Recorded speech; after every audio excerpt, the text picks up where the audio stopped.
All right. Welcome everyone out in YouTube land to this live special broadcast of the Average Albertan podcast. Yes, we are here live tonight and it's all about the trade deadline. We're going to go over all the trades, well, most of the trades over the last couple of weeks. The panel is back and believe me, they are raring to go. If you missed the last two episodes that we did, recently we did an episode that dealt with the draft from 2003. That is currently on the channel right now if you want to go check that out. That was one of the most stacked drafts of all time.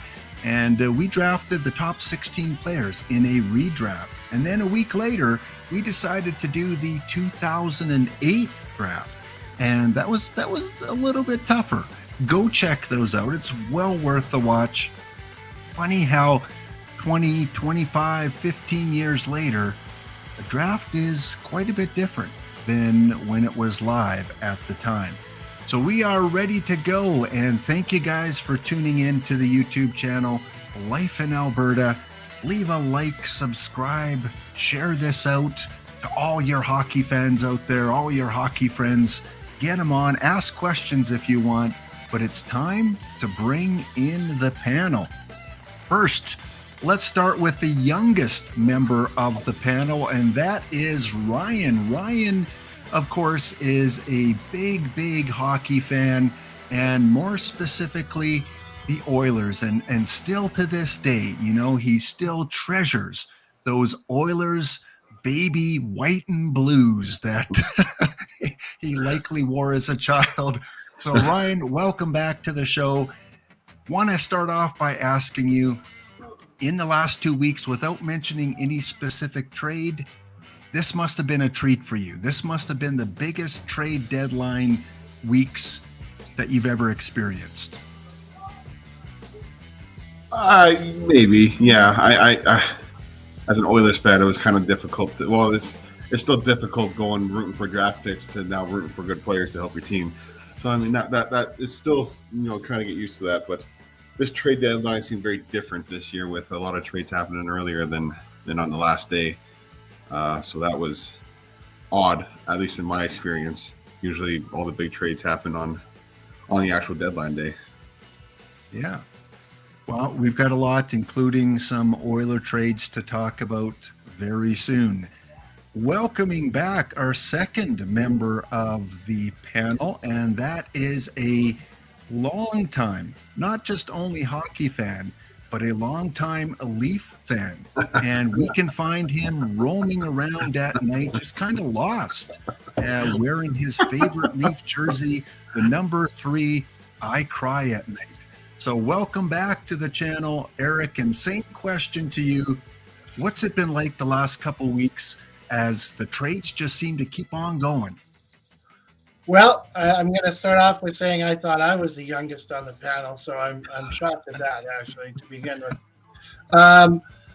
You know what? This was great. It was great because, you know, full disclosure, yes, of course, I'm a Leafs fan, and that goes back a long time.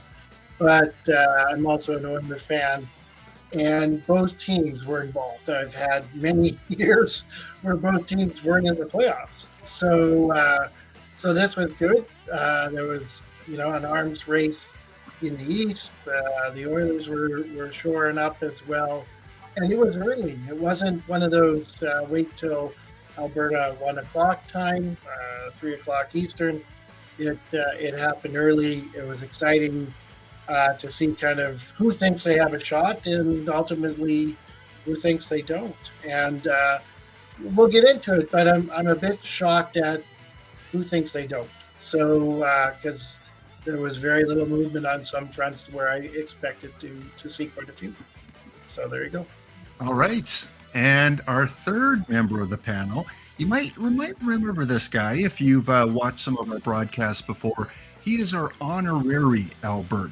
I'm sure he's been to Alberta, but currently residing in the great city of Montreal.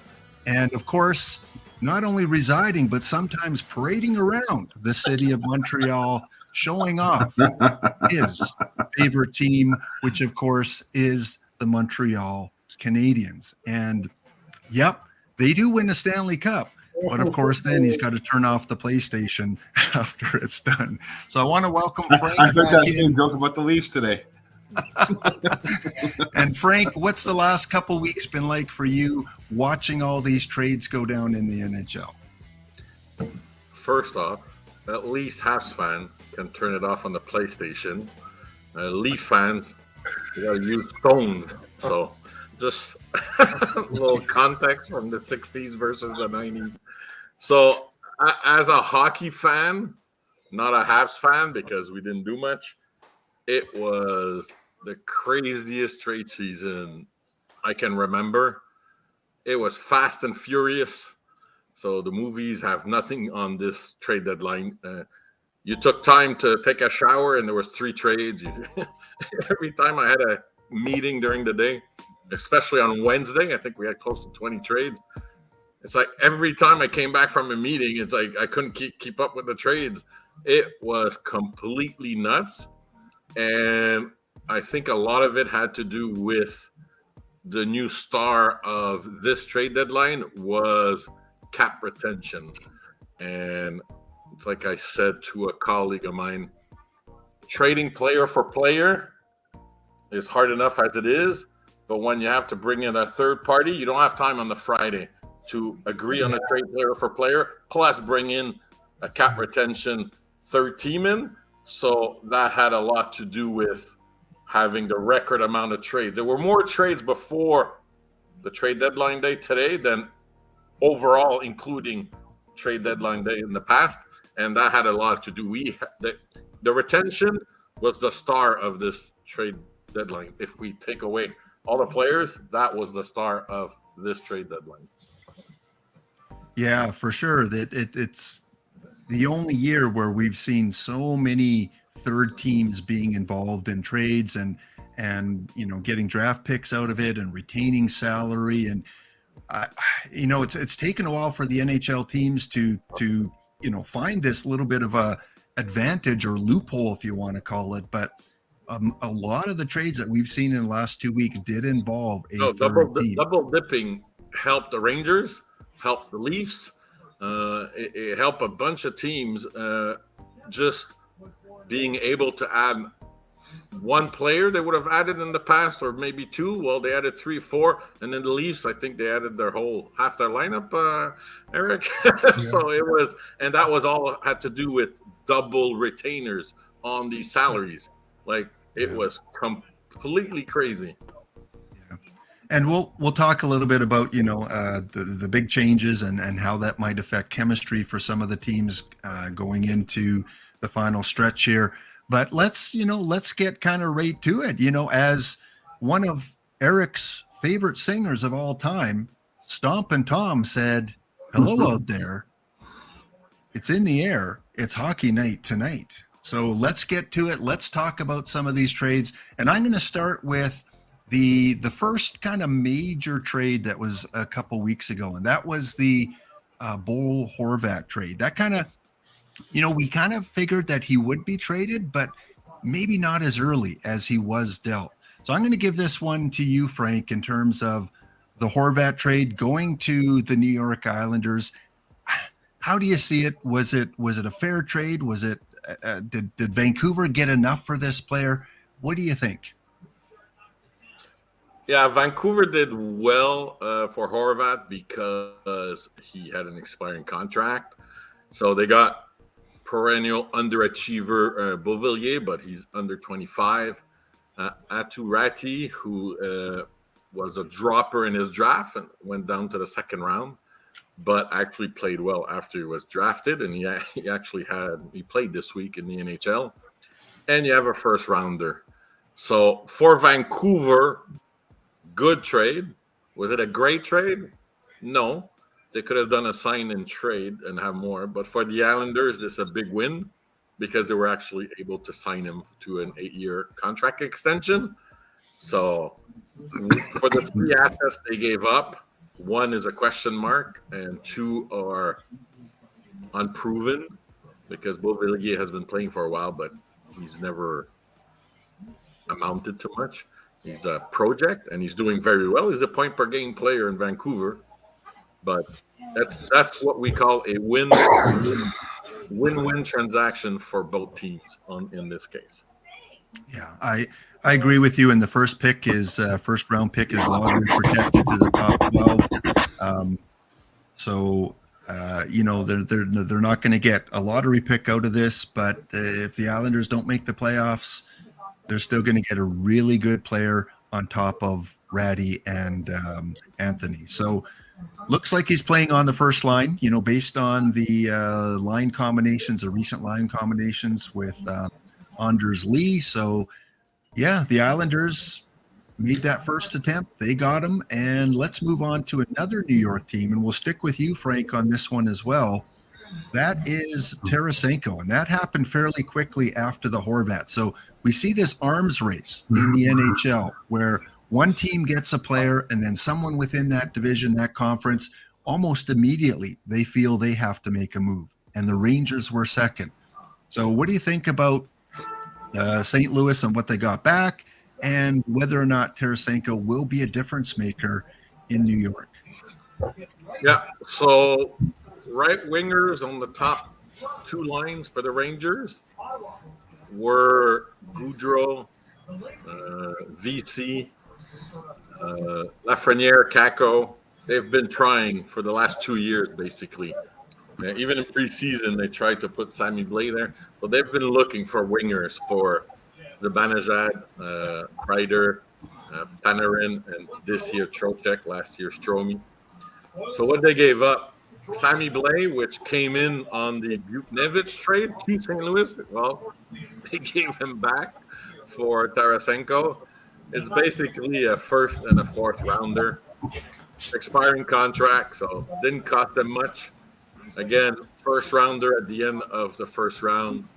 NHL probability is around 60%, and star probability is under 20%.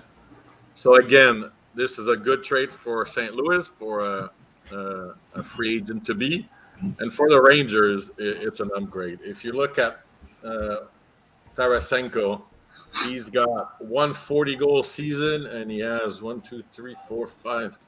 30-goal seasons, so 6 30-plus goal season. Then he got his injury. So it's a low-risk trade for the Rangers because you go VC.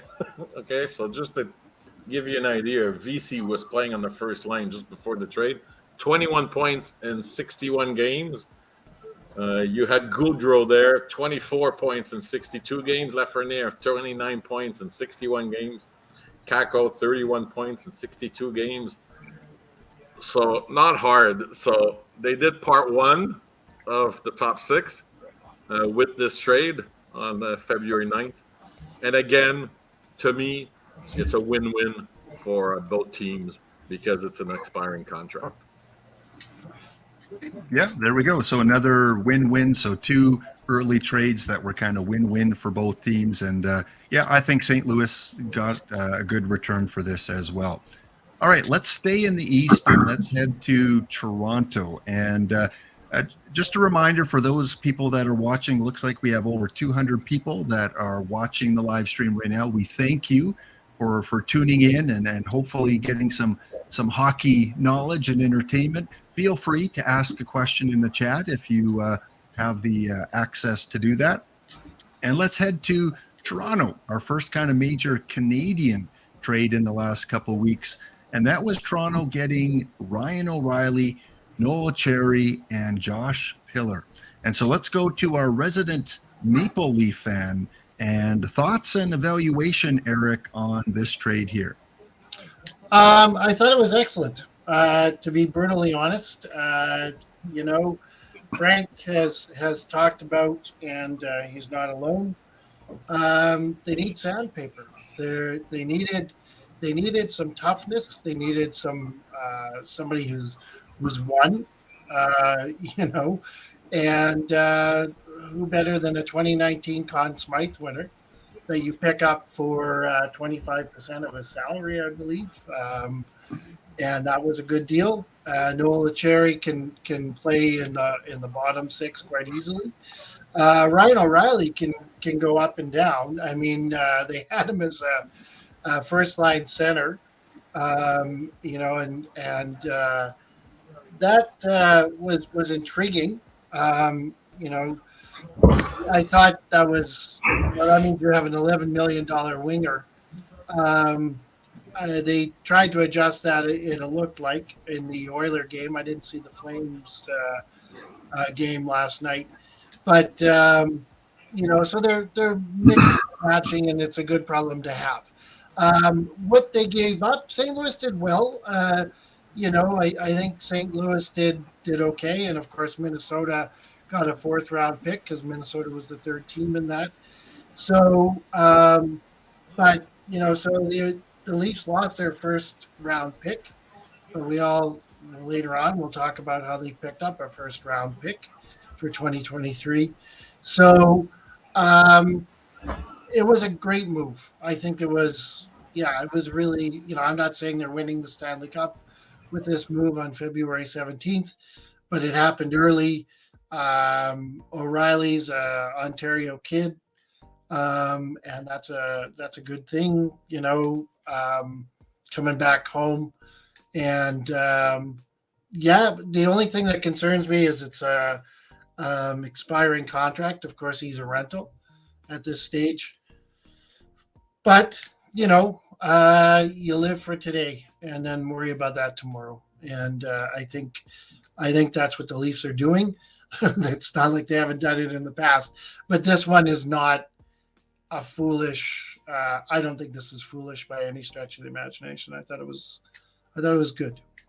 So yeah, I agree. I like all 3 of these first trades that we've talked about for the teams, and here's where we saw Minnesota kind of step in, and I think they retained 25% of O'Reilly's contract. So it's almost like buying a 4th round pick is basically what they did, is take on a little bit of his last year.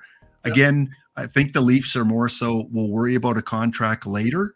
Yes. Let's worry about trying to win the cup this year. So yeah, they are going for it. And that trade kind of proved it there, giving up a 1st, 3rd, and 2nd round pick.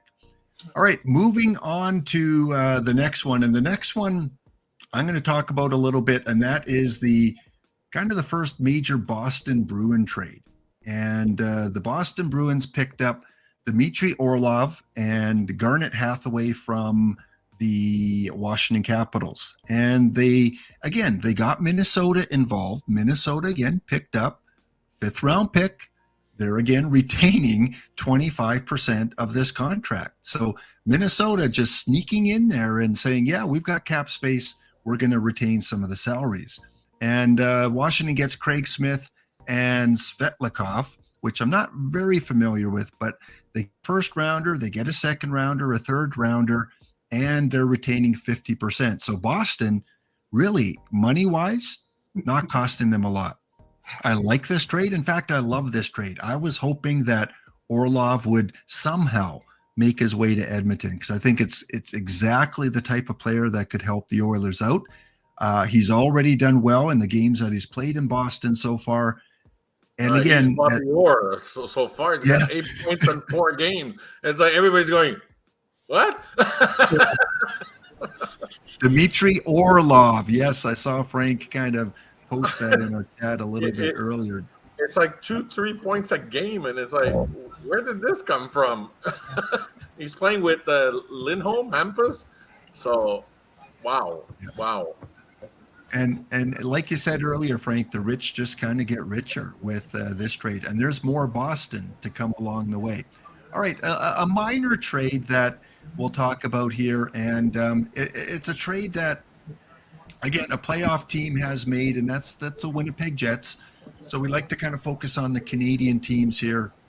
And they picked up Nino Niederreiter. So this is maybe not as big name player as the first 3, but I think a good pickup. I think Nino's played in Minnesota, played in Carolina.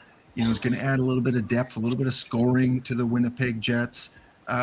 Ryan, you're watching a lot of the Jets play when they play the Oilers. what do you think about the Jets' pickup of Nino? Well, I think it's just a relatively low cost move to try to bolster some depth on the wing.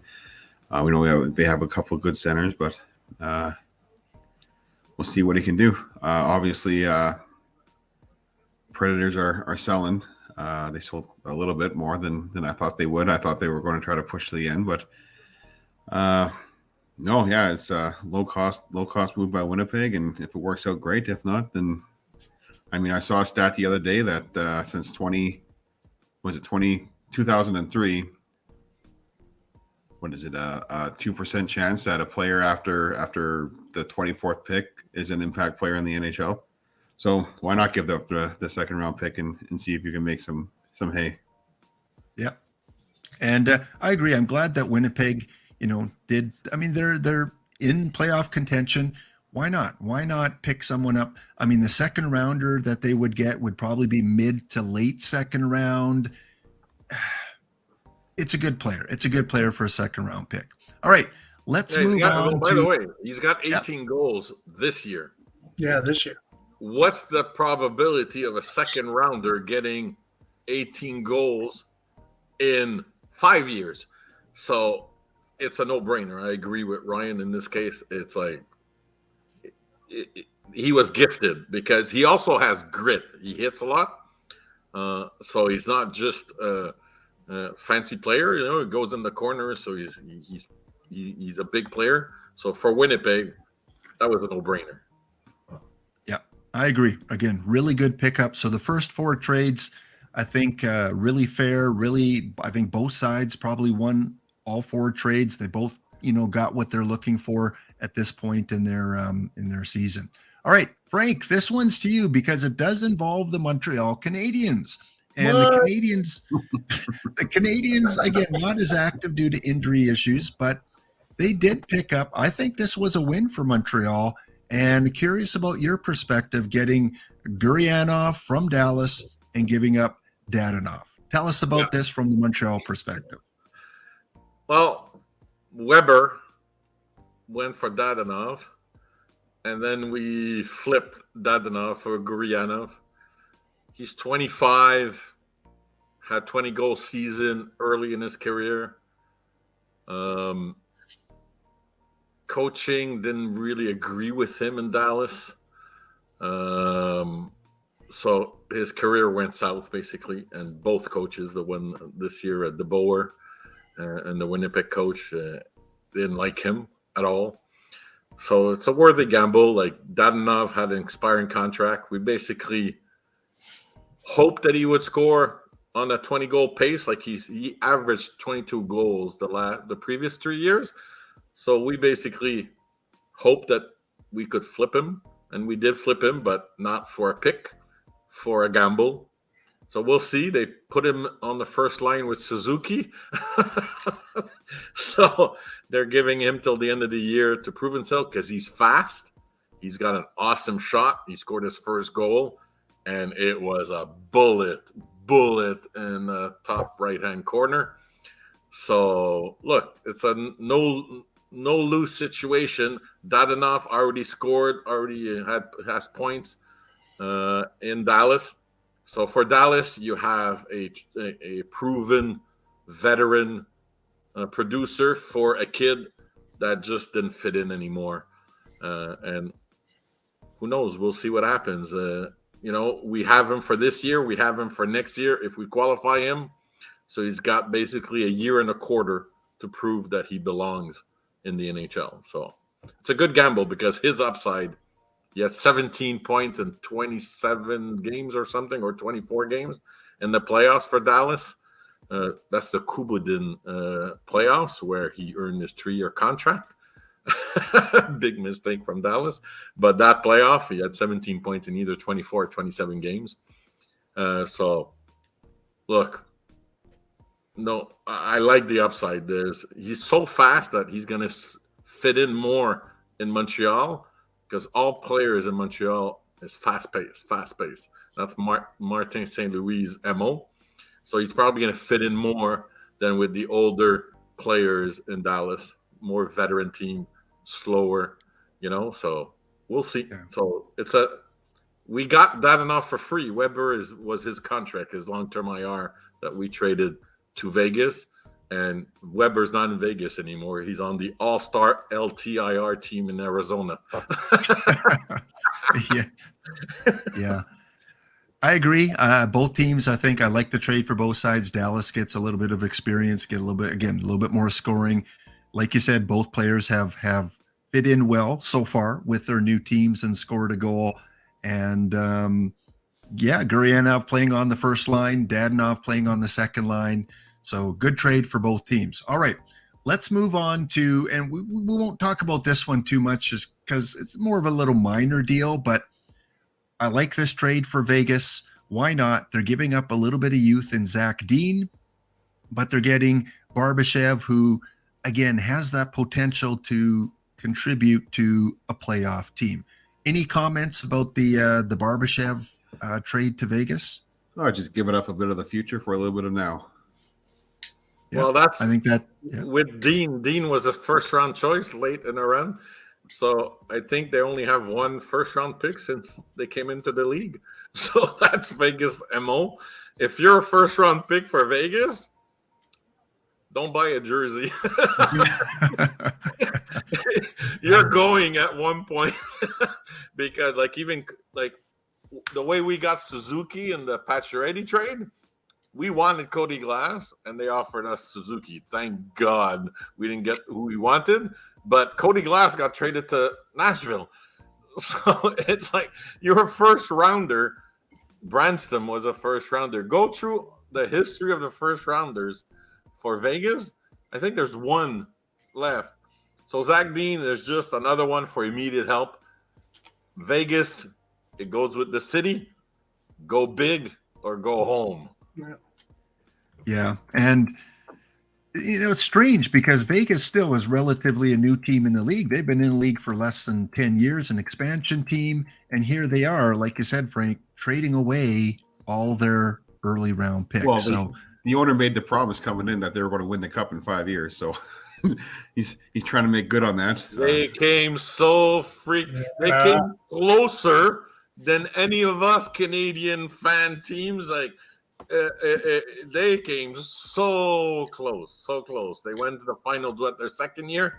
I think first. No, the first year they did. Against Washington. They lost to Washington, right? Yeah. So it's like, kudos to them, man. Go big or go home. Children, block your ears, but they got balls, and that's what we want and need in the NHL. Yeah. And just to touch on what Frank mentioned about, Vegas's picks over the years. And again, their first draft picks were in 2017, it looks like. And Eric Brandstrom, gone. Nick Suzuki, gone. Cody Glass, gone. First round pick there. Peyton Krebs, gone. Went to Buffalo. Zach Dean now gone. Yeah. I'm telling you, all the first rounders. So there is no first rounders, it looks like, anymore. Yeah. Well, kudos to them. Barbashev is a sandpaper type player. He would have been awesome on the Oilers. Third line left wing. He would have been awesome on Toronto. Third line left wing. He would have been awesome on any playoff team. Great sandpaper player. Career year last year with 60 points, but he's like a 40, 50 point player regularly, but plays all zones very good. So, and hits a lot. So he would have been good anywhere. So. All right, let's move on to our next major trade. And again, we're going fairly, in sequence of when the trades took place. And this one, usually this is all the trades that we usually get at, in a whole deadline, the 5 or 6 that we've covered already. And we're not even at the end of February yet. And there's still many more trades to come. So the next one, again, takes us out east. And one of the big name players that was on the market from the Sharks, Timo Meier, a player I really like, plays with Hurdle and a young up and comer with the Sharks, but the Sharks, feel that it's time to move on from him. And so he gets traded to the New Jersey Devils. And the New Jersey Devils gave up, quite a few draft picks again, conditional picks, and Andreas Johnson, Fabian Zetterlund, some good young players. Frank, again, since you're kind of based out in the East, what's your opinion about this trade here? Did anyone lose? Anyone win? Even trade? What do you think? Okay, so Eric's going to love my next comment. This is the biggest trade players involved since Dougie Gilmour got traded to Toronto. So that's a little anecdote for Leaf fans out there. So if we analyze what happened here, now we don't have a win-win. There's Timo Meier and 4 other players that, who are they in the 5th round pick? And then going the other way, Johnson is a salary dump. Madulin is a defensive prospect. He's a second-tier defensive prospect. Same thing with Nikola whatever his name is. Zetterlund is not a prime forward prospect. He shoots a lot, but he couldn't. He got tried out in the top 6 with Chychrun, with Jack Hughes. Couldn't grab the brass ring. And you got 2 first-rounders.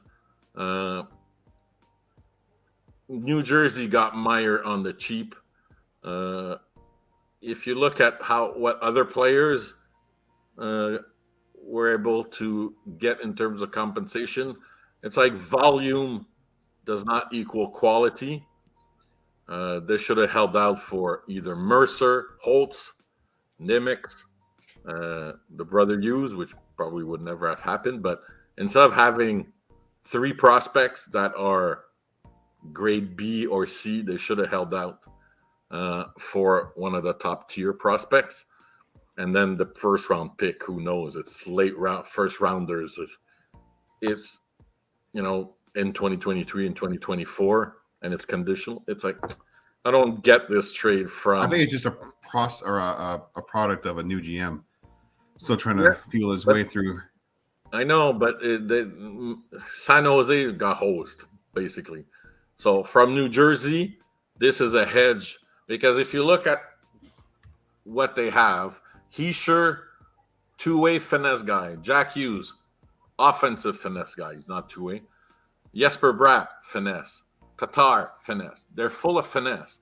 So they needed Meier, and Meier is a hedge to Jesper Bratt leaving this summer, because they couldn't get an agreement on a long-term contract for Jesper Bratt, because he was looking for Jack Hughes plus money, and New Jersey didn't want to go more. So he bet on himself, saying, okay, my 1-year wonder, I'm going to bet on myself, and he's winning the bet. But the problem is he's not going to get more money than Jack Hughes. But Timo Meier, being a big guy, he's not tall. He's 6'1", but he's 220.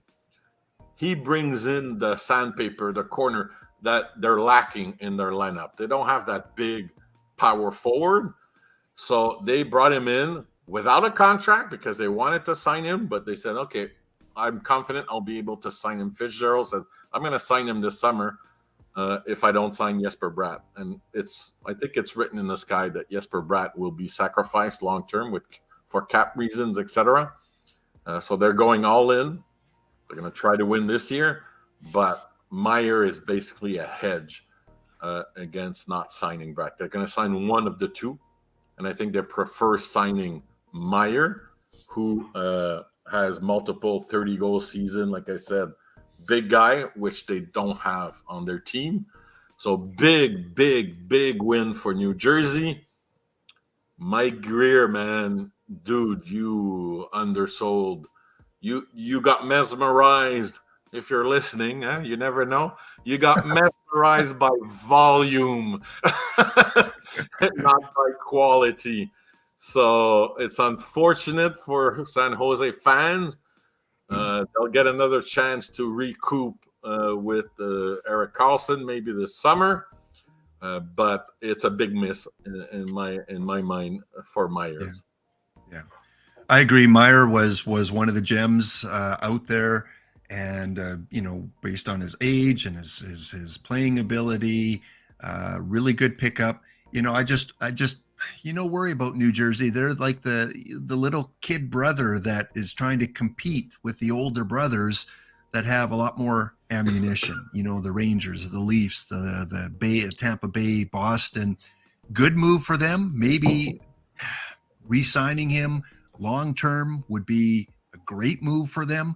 But is it enough for this year? Personally, I don't think so. I don't think it's not with the competition that they have. Yeah, All but right. be careful, eh? Meier, he's a big power forward, but he can play with pace. And New Jersey is not their speed, but what teams cannot handle is their pace. Rangers cannot handle the pace, and that's why I saw about quickness versus speed. Russ Courtnall had all the speed in the world, but he had no pace. So he would fly up and down, but he wouldn't accomplish anything. But New Jersey plays with a lot of pace, but their weakness is goaltending. They're going to go after against Vasilevsky and Shurstickin, against Ullmark and Swayman. It's going to be tough for those reasons. But the forward groups, the defensive unit, they play with so much pace. It's like it's relentless. It's wave after wave because every line plays with pace. That's their style. So I disagree with them not being old. Their downfall is probably going to be the goaltending in the playoffs. Well, and I see, to be honest, the defense too. I mean, Dougie Hamilton, great defenseman, but what has he done in the playoffs? This ball player here, Severson, Marino, they play with pace and it is a good defense, but playoff style hockey, there's still question marks with New Jersey and their defense. Yep. But Meier definitely is a good pickup. All right, we're going to go to Eric for the next couple here, both of them in the same division. And this first one, Eric, was one that I think all of us not so much were caught off guard by who was traded, but the return that this player got. And that was Tanner Jeannot from the Predators going to Tampa Bay. For me, it was when I saw the return, it was like, wow, maybe I don't know enough about this player and the capability of this player, but the Lightning gave up quite a bit. What do you think about that trade there?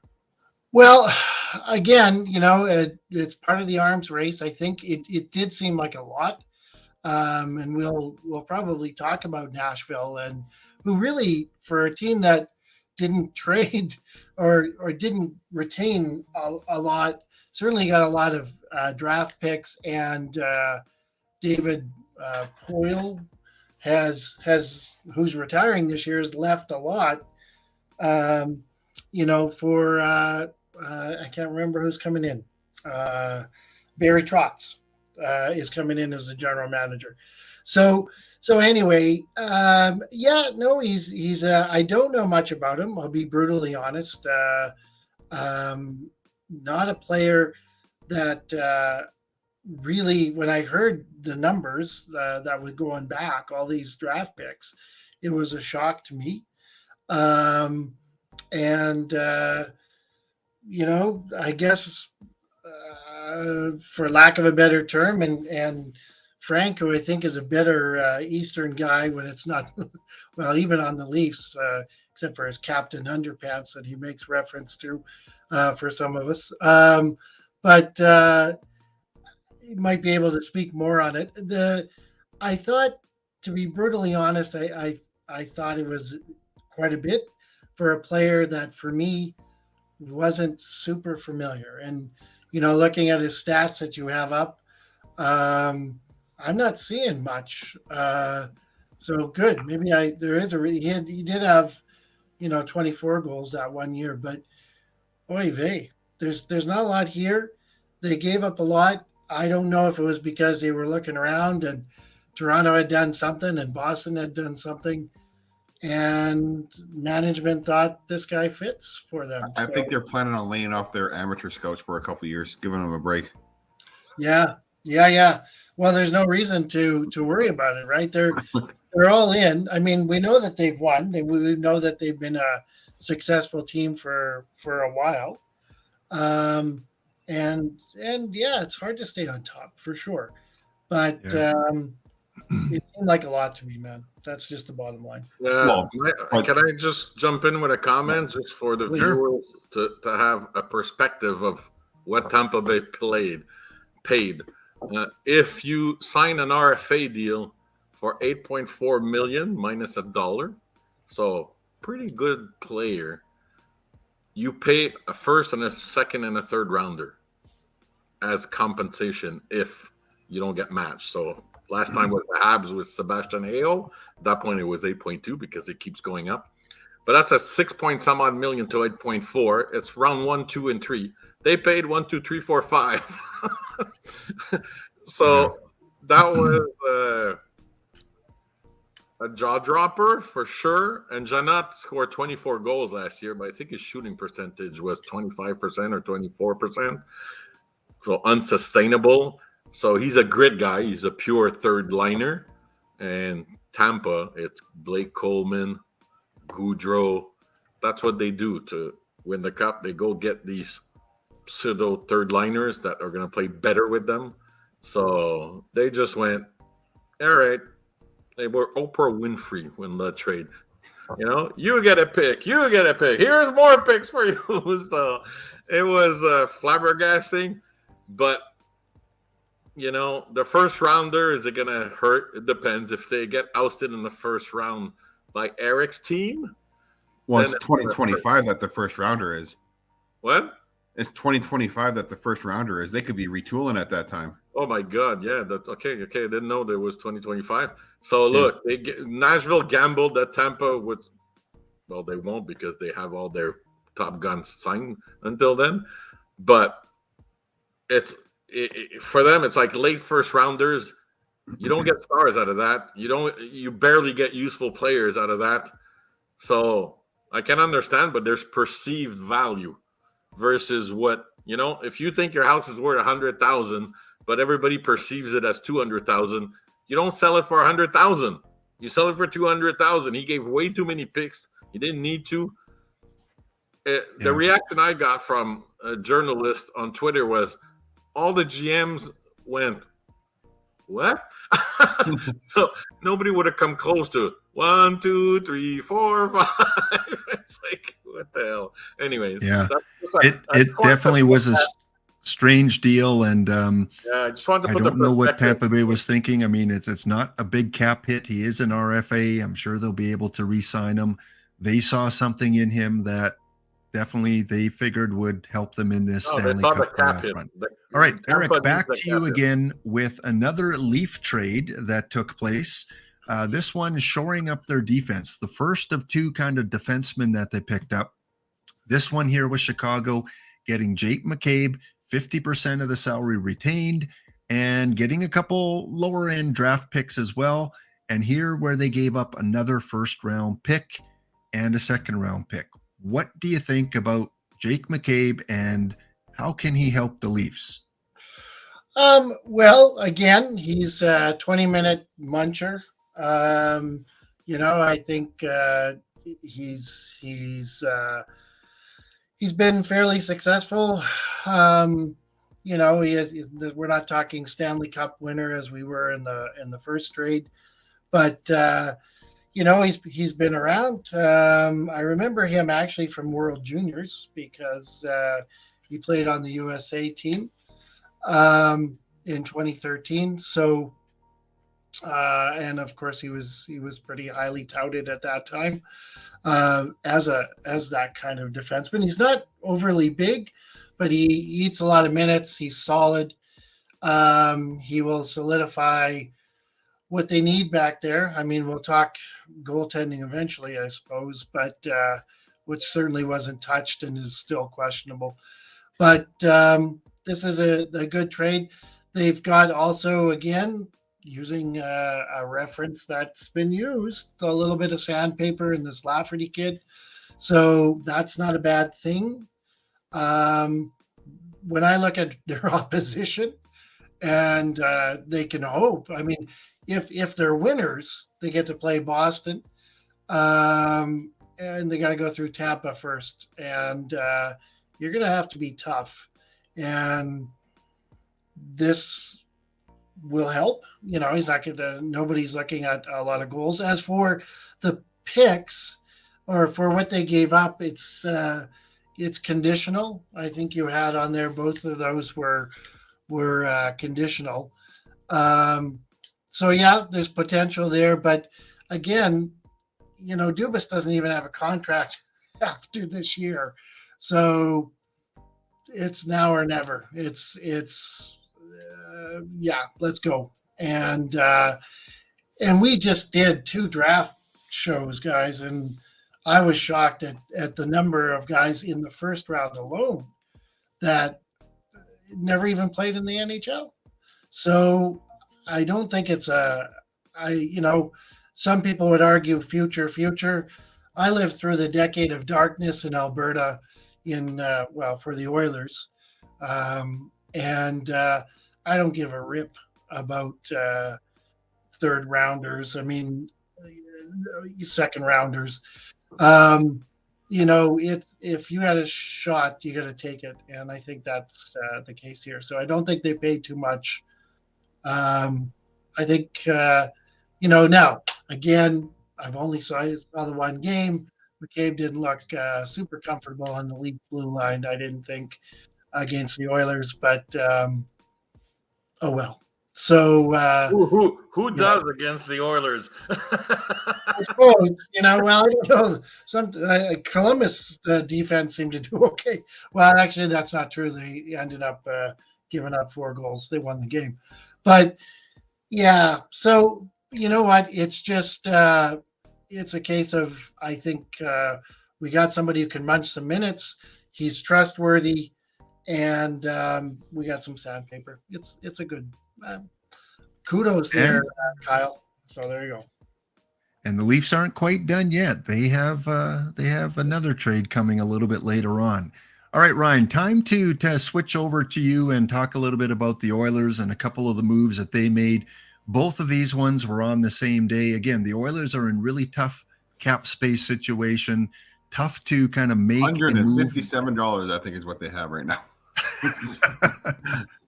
Can't get much with that. The first move that they made on February 28th was Puljujärvi and trading away Puljujärvi. And we knew this was... For Oilers fans, can you get a burger, a fry, and a beer for that $57 of cap space? It'll be tight. Hey, Frank, don't push it. Don't push it. You can't get a burger. Don't push it. None in Edmonton. So I just saw, because there was not the whole 25%. Yeah, there was a whole story in the preseason about the food prices at Rexall Place. Sorry. Only Ryan, go ahead. Frank, only if Minnesota retains 25%. All right, Puljujärvi. Ryan, I know as a huge Oiler fan, I think you're a Puljujärvi fan as well. The kid, he was given so many opportunities to play on the top line, to play on the second line, just never consistently produced. Whether it's his fault, the coach's fault, the organization's fault, that's up for debate. He's loved by some, not so much by others. What do you think about the Oilers finally trading away Puljujärvi? Well, if you listen to the preseason show, I ripped apart the Puljujärvi contract and the Yamamoto contract. I think I said that they're both going to be anchors on this team around this time of the year. I like Puljujärvi. I liked him as a person, like that big goofy smile all the time. Who wouldn't like the guy as a person, but as a player, just never panned out. Whether that's on the organization, whether that's on the player, who knows? We'll see what happens in Carolina. I like this trade because Oilers didn't have to load up picks to get him gone, and they took a flyer on a player that might turn out, might not turn out, not even signed right now.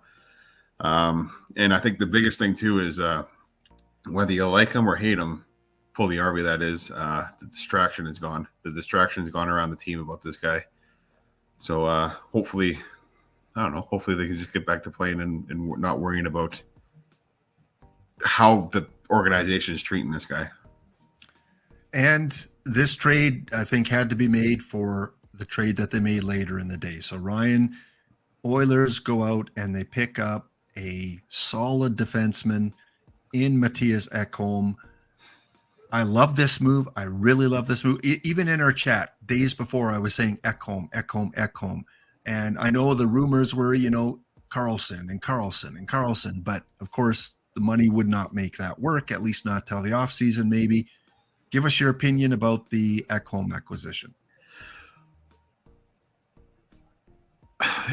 Like I've been saying for a long time, could you imagine the Oilers' defense right now if they still had Larson and Klefbom? What you get from Mattias Ekholm here is now the Swedish guy. You can't go wrong with a Swedish defenseman, but you get that rock solid defense that Larson brought, and you get that passing and puck moving ability that Klefbom had. So you kind of get a little bit of a 2-in-1 here. Maybe not exactly 2-in-1, but he kind of checks off both those boxes. I figure if you're going to be giving up your first round pick, you have to get Turnback, and they got him for this year and 3 more years after this. Sad to see Reed Schaefer go. I mean, he was going to be promising probably in 3 or 4 years, but that doesn't really help right now. People are kind of comparing him to a new age Kane, and that's Evander Kane, feisty, big guy, pushes you around kind of thing. That's what the people around here were comparing him to, but whether or not he pans out to that, who knows. But Ekholm as a person or as a player, he's really going to help the defense core. Going to take some tough minutes off Nurse. You might see a bump in Nurse's play. He might be a little bit of a better player. It'd be good for Broberg to really watch this guy. They're both from the same country, so that little bit of chemistry might be there. But this is the type of player that Broberg is going to want to turn into. So it'd be good for all the young defensemen coming up. Even Desharnais, just kind of watch what this guy does to prepare for a game. All that stuff, and I think this is really going to help the defense all around now and in the future. Sad to see Barry go, but collateral damage, I guess. We have a poor man's Barry and Bouchard. Now it's his turn to take the reins and run that power play. We'll see how that works out, but I don't know. Yeah, it's a good trade all around, and we definitely got bigger on defense. I don't know the stats exactly around the league, but probably one of the bigger defense cores out there in terms of size. And I just want to add that Ekholm learned from the best, because he learned from Weber, he learned from Ryan Suter, he learned from Yossi. So pretty good crowd to be running. The top 4 at 1.4 Nashville was those 4. So pretty good crowd to run with. And Edmonton is getting, like Ryan said, that knowledge for the next gen. But this is really Bouchard's time right now, because they got rid of Barry because of the salary. And we all learned why there was a 4% retention. That worked out really well for him. That was so weird, but we found out a couple of days. So we'll find out when Glenn comes back to Ryan in a few minutes. But at the time, it was a head scratcher, because teams are allowed 3 retentions per year. So basically Nashville only has 2 for the next 3 years after this year. And it's like, why 4%? Why 4%? Well, we'll find out when we talk about the last trade for the Oilers. I just want to make mention, I'm watching the game in the background here for people who are watching us live. I mean, you can see right away the impact that Ekholm's had. He's really settled down the team. They ran Toronto out of the building, and they're on their way to running Winnipeg out of the building right now. Yeah. I mean, obviously, they're not going to keep on running teams out of the building until the end of the season, but the team's playing rejuvenated right now.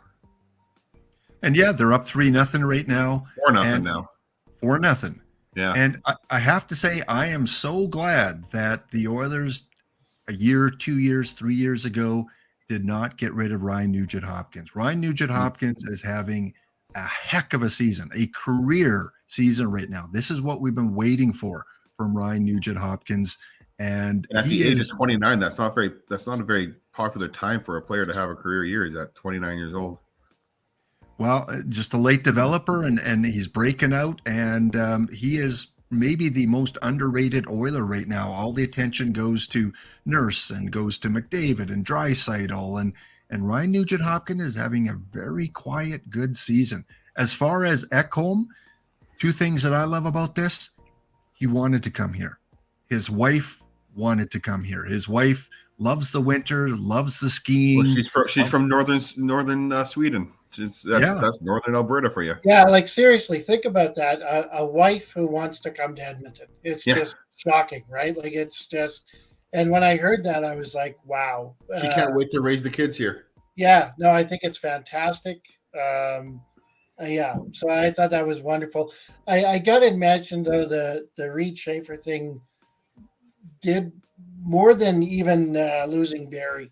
That bothered me a bit because I thought he's got potential. Now, Jesse Puljujärvi had a lot of potential too, and we all know how that turned out, unfortunately. So potential is one thing, but that's too bad about that.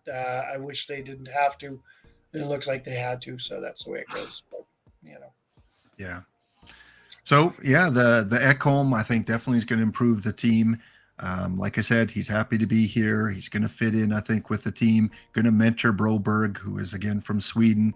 And the Oilers really, got the raw end of the deal because the whole one side of their defense side with Klefbom, with Marino, with someone else that had some injury issues too. That whole one side of the defensive core was not really Holland's fault. I mean, not much he could do when Adam Larsson was the other one, all on that side. And the players don't want to play here. There's not much you can do to convince them to stay other than overpaying them. All right, let's move on. Larsson was a family issue. His dad died of a heart attack here after coming from Sweden, so he wanted to get out himself. And Klefbom, obviously injured, can't play, wants to be able to use his shoulder in retirement. But I definitely, this Nurse is going to benefit now from this trade, and Broberg in the future is going to benefit from this trade. Yeah, I think Larsson's father, I think that happened real early in the trade when I think it was a couple years ago. Yeah. Yeah, even it might have been before he came over or on the airplane itself, but it was he was in Edmonton at the time. Definitely Larsson. All right, let's get to the next major trade. And this was one, again, we knew it was going to happen. We just didn't know until later on where he was going to go. He was disappointed when the Rangers traded for Tarasenko. He thought that was it. They wouldn't be able to fit him in. But the Rangers, the Blackhawks, the Coyotes were able to work out a deal to get Patrick Kane in a Ranger uniform. So again, let's go to Frank on this one. You talked about the Tarasenko deal. Now we add Kane to the top six.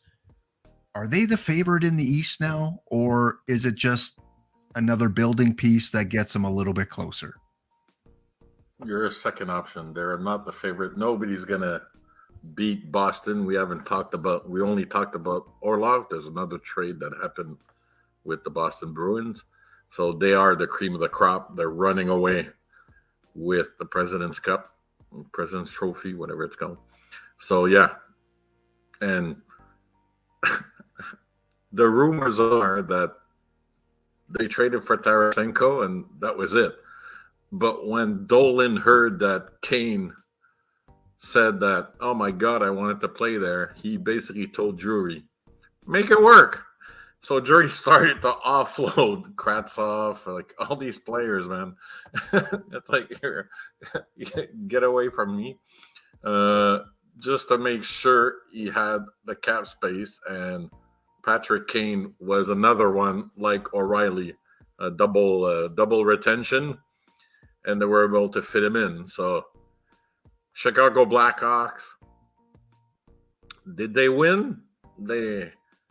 In the circumstance, they won because Kane, it was Rangers or bust. So when you're handcuffed like that, there's not much you can do to maximize. So they got a second round pick this year and a fourth rounder in 2025. That's the best you could do when Kane said it's for Rangers or I'm going to stick around till the end of the year. And this is a good gamble because I ratted off the stats of the wingers in the top six. But Kane this year has 29 points in 54 games. So he's not that much better than the Lafrenières, the Kakos. But he played for Chicago. So the Rangers are saying maybe he's got more juice in the tank, playing for a good team, reunited with Panarin. I don't know if they're going to stay together, but the coach is the biggest loser here because if he doesn't win after these two moves, Tarasenko and Kane, not going to survive because the Rangers, if they were in the West, they'd be in top two teams in terms of favorites, but in the East, I don't know where they land, but they're condemned to win. So Gallant has to win, has to figure it out. Tarasenko doesn't seem to mesh with Zibanejad and Kreider.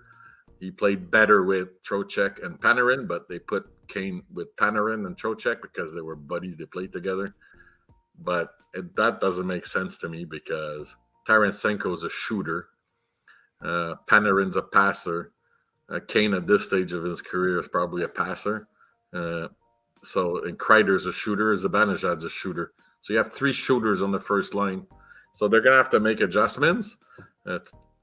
Kane only played one game. So it's a no-lose. It's a win-win because of the circumstances. Chicago had no choice. And the Rangers, if they strike lightning with Kane of the last, 3 games in Chicago where he boosted his production. If they get that version of Kane, last year's version of Kane, huge win.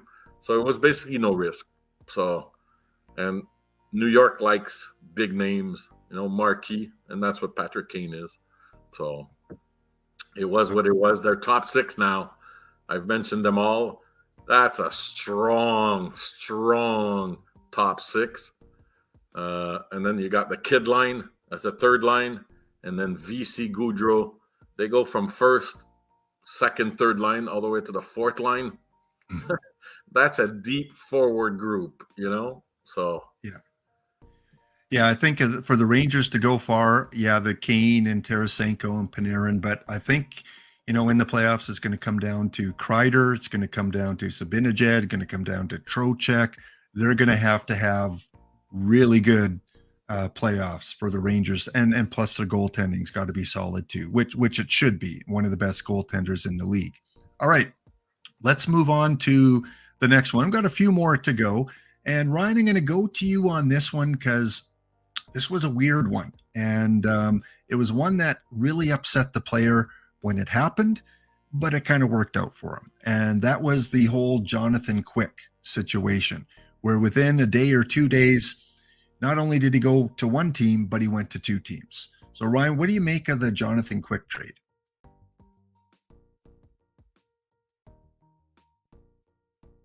Oh, I think you're mute there. Sorry.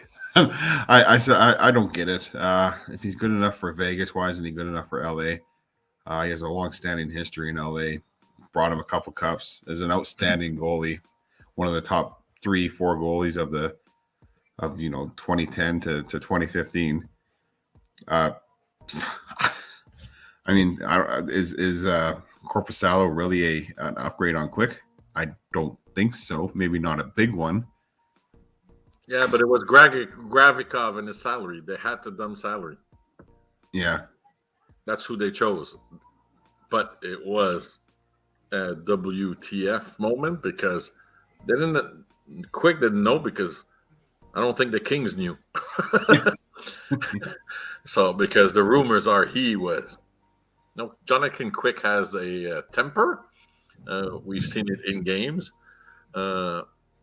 Back in the Billy Smith era, he probably would have been hacking like Billy Smith. That's the way what Jonathan Quick is. So he was pissed off, and he made it known he was pissed off. But it was a salary thing. But I don't understand Rob Blake. He played with Jonathan Quick, so maybe he doesn't like him because they could have sent Cal Peterson's contract. But Columbus probably said, no, he's got 2 more years. That's his first of 3 years, so no. So the only contract LA could include in the deal to get Gravikov was Quick. But I agree with Ryan. That's weak ass, for a guy who's been on your team for his whole career. Yeah. Well, who would you rather have in a playoff run, Quick or Korpisalo? I'd choose Quick every day. He's proven. Yeah. But they couldn't get Gravikov. That trade doesn't happen without Quick because they would not accept Cal Peterson with 2 more years at $5 million. So it's like it was kind of the only way we can get Gravikov is sending Quick, but I never understood this love affair with Gravikov. He was rumored to go to the Oilers. He was rumored to go to the Leafs. From what I understand, he's not a very good defensive player. Well, that's his MO. So they wanted a first-round pick for him from Edmonton, from what I heard. Yeah, and it's like, but I don't get it. I don't see it. So I don't see it either. I think it's like he's mesmerizing GMs, but I don't know. It's like I don't see it. So I would have walked away if I was the Kings, just for the Quick thing. It's like let him finish out. It's like taking your grandpa who doesn't need to be in an old age home and kick him out of his house, and the guy can still cut his grass and everything, man. The guy's 37 years old. It's rare to do a Carey Price. Carey Price finished his career in Montreal because of injuries, but they probably would have kept him. It's like, I don't know. Maybe when they played together, Jonathan Quick rubbed Blake in the wrong way, and he had a beef with him, a long-running beef, and he said, "Revenge is a meal that best served cold." Well, and now he's playing for what was really the last 5 years the biggest rival. And that's what I was thinking too, right? Like talk about a sweet story. I mean, LA and Vegas could easily meet in the playoffs the way that it will fall. And if one's pissed as a player, all you need, man, is to play really well for a week and a half, 2 weeks, and bada boom, bada bing. Or even better, Game 7, Kings Vegas. Vegas puts in Cassidy puts in Quick, beats the Kings. Yeah, you got the natural and a hockey movie right there, man. Yeah, no kidding. All right. Well, let's move on. We're at the hour mark here, and I want to thank everyone for watching. Over 150 of you still watching. We were up to over 400 at one point. So thank you so much for tuning in and listening to us just talk about our love for the game. The next trade we're not going to spend a lot of time on, but I do want to mention it because Colorado, again, Stanley Cup champions, still going to be a favorite, especially in the West. They picked up, again, another solid depth player, Lars Eller. I really like Lars Eller. He is that prototypical, I think, playoff kind of guy that can help a team out, and they only gave up a second-round pick, which probably will be a late-round pick. So, again, quick deal, kind of like the Niederreiter deal, giving up a second-rounder. Yeah, they needed a second-line center. They got a third-line center. That means they're going with who's there? Is it Comfer or I think it's Comfer, JT Comfer? Yeah, I think it's Comfer, yeah. Yeah, so they're going to go with him second line. So it is what it is. They cap again. It's all about cap. So yep, all about cap, and we'll see if their captain Landeskog comes back in time for the playoffs. He wasn't. Of course he will. He will because they did not go to the cap. If they would have done a Kucherov like Tampa, they would have spent. The fact that they did not trade today means that he is coming back before year end. Same thing with the Leafs. The Leafs left enough money to activate Murray, but also signed Matthew Nyes from the NCAA. Those two things are very important. It's showing your cards. Like Matthew Nyes will have a few games at year end, and then he's going to go in the American League. on the run. Hopefully the Marlies are good. I haven't followed the AHL except for Laval. But Matthew Knies is signing from the NCAA at the end of the NCAA regular season. All right. Moving on to the East again, just another quick trade. Won't spend too much time on it. Again, just another depth pickup, power play guy that can put up some points, and his plus minus should do a lot better in Carolina, and that is the Ghost, Shayne Gostisbehere. And Carolina gives up a third-round pick. If this was a fantasy draft, we would make that deal all day, to give up a third-round pick for a player that can help you in the playoffs. So Phoenix, again, stockpiling draft picks, getting rid of, I don't know how the fans can, pay good money to go watch this team after all the players they've given up. The 12 fans won't be too disappointed. Yeah, there's not a lot of them, so who cares?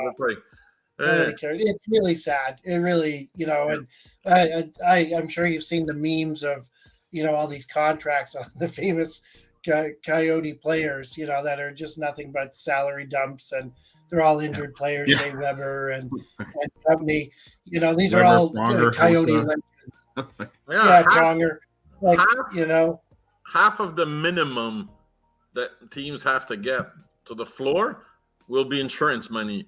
But you have no choice when you play in a 4,500 seat arena. And this is all Bettman. He's pig-headed. It's a farce. But going back to the trade, let's forget the fans, the 12 of them. They're all watching us right now. We have to remember that Arizona got paid a draft pick to take the Gostisbehere from Philly.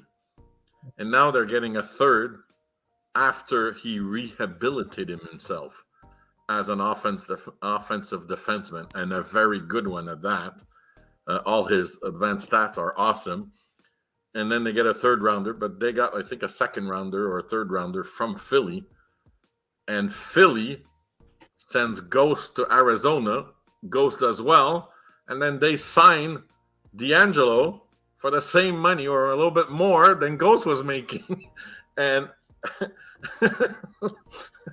and we'll talk about it in the next segment. Philly is competing with Vancouver for the best shit show in the NHL in terms of management. Hey, come on, Frank. Come on. Show a little bit of love to the Canucks here. Shit show in cap letters. All right, parents out there. We didn't give you a warning for that, but hey, it's Frank. It's Frank. All right. Let's stay with Arizona, with the Coyotes, because finally after years and years, well, maybe not tons of years, but after a few years anyway, Chychrun finally out of Arizona. We thought it was going to happen, and then all of a sudden it's like, well, wait a minute, maybe they're not going to move him because the price is too high. Apparently, Edmonton was in on him. Other teams were looking at him as well, but the price was too high, and all of a sudden, Edmonton did not get him. I'm very happy. I agree. Injury problems, and he's a great player when he's healthy and he can help your team. But again, I would rather have Ekholm for the short term. Absolutely, for the 2 or 3 years. Again, he wants to be here, Ekholm. So Chychrun going to Ottawa. I even thought maybe they might flip him, but I don't think the league would approve of that. And they give up first-round pick, conditional second-round pick, 2 second-round picks back to the Coyotes. Kind of a weird one because I don't see Ottawa as a playoff contender. Not with your New Yorks and your New Jersey and your Boston. Eric, help us out here. Ottawa's close to Toronto. Give us your opinion about this trade here. Ottawa's an exciting young team, and they're developing, and they're close. I don't think they're going to make the playoffs this year, but they're still in the conversation. And plus, the ownership is such that they're looking to sell. They need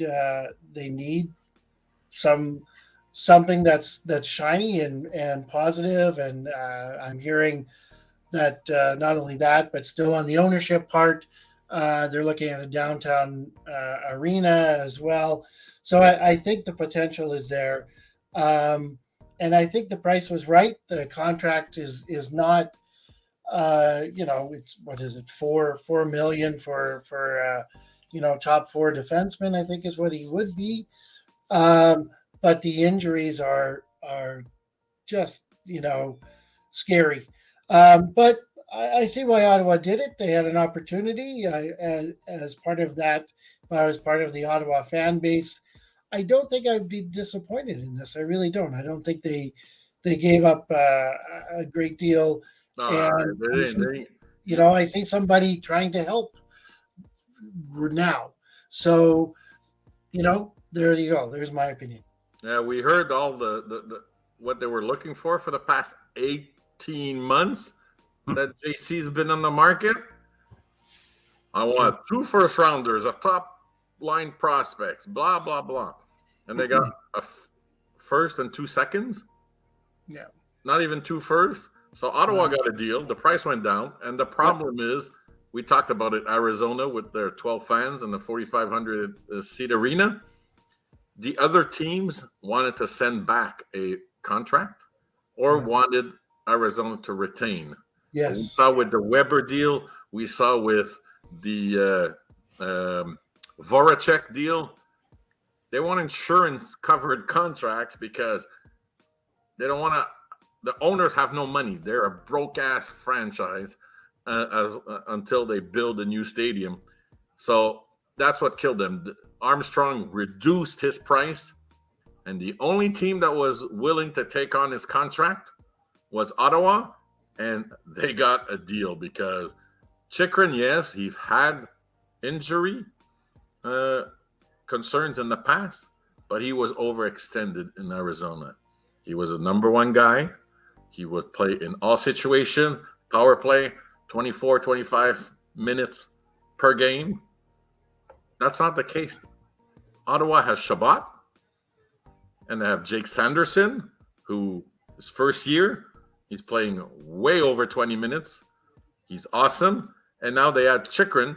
So they have 3 guys that are top 2. And one of them is going to be in the top 3. So for Ottawa, no brainer. Who cares what the picks turn out to be? Because it's a Boston's pick, I think, one of the first rounders. So it's like, who cares? This top 3 defensemen, Sanderson, Chabot, and Chychrun, and Ottawa, that's pretty freaking solid. So I can understand Arizona because they don't want any money. And Ottawa was the only one, because the other one said, retain 50% or retain 25% or take this contract back. But they're all about spending the least. They're going to be the first team to spend $35 million and hit the $75 million floor if this continues. Because before next year, I have a surprise for you. Price is $10.5 million insured. So, things that make you go, Yeah. Well, Frank, maybe don't be so hard on them because your team is tied with Anaheim right now, 1-1. So things are going okay for Montreal tonight. It's 1-1. One more goal from Anaheim, please. We've got one more trade for each of you guys to kind of talk about, and then we're going to go to our closing statements and one final question for you. Ryan, back to you with the third Oiler trade that was made yesterday, I believe, and that was the Oilers picking up Mr. Bjugstad again from Arizona. So I know you've been traveling a lot today, probably haven't had a lot of time to do some research and reading on this player, but what are your initial impressions on Oilers getting him? Oh, he's just a bottom 6 centerman, can win you some draws. Ideal place for him would be on the 4th line, but if he has to play the 3rd line, that's not too bad. Right-handed shot, all the star centers on the team are left-handed, so it'd be nice to throw it a right-handed. Plays the penalty kill. That's something that Oilers have struggled with this year. Just that depth that you need for a run, I guess. Okay, Frank, you're going to jump in here because you and Ryan have had in our chat a little bit of, a little bit of back and forth, almost like a father and son kind of debate. and Frank, you've been saying bottom six. So is this an improvement to the Oilers' bottom six? Well, in our group chat, I said one player that they should trade for Bjugstad, and they did. So Sandpaper, he's 31, a vet, made his bones in Minnesota. So a very good defensive system. Minnesota, that's their MO ever since Lemaire was there. So, look, the guy's huge. Perfect number 3 for Oilers. You go down the line, you have McDavid, Draisaitl, or whoever plays second, sometimes, but usually it's – so he's perfect for that. Like I said, right hand, like Ryan said. So I predicted that's who they should go get. And I call this the 4% trade because the 4% retained from Ekholm, because Bjugstad is 50% retained. So Arizona actually kept 50% of his salary, $900,000 salary, and they had $400 and some odd dollars left, and the $450 was exactly that, and it equals the retained salary on the Ekholm contract. So this was probably agreed to during the Ekholm, but they had to wait a couple of days to accrue. Every day you accrue extra cap space.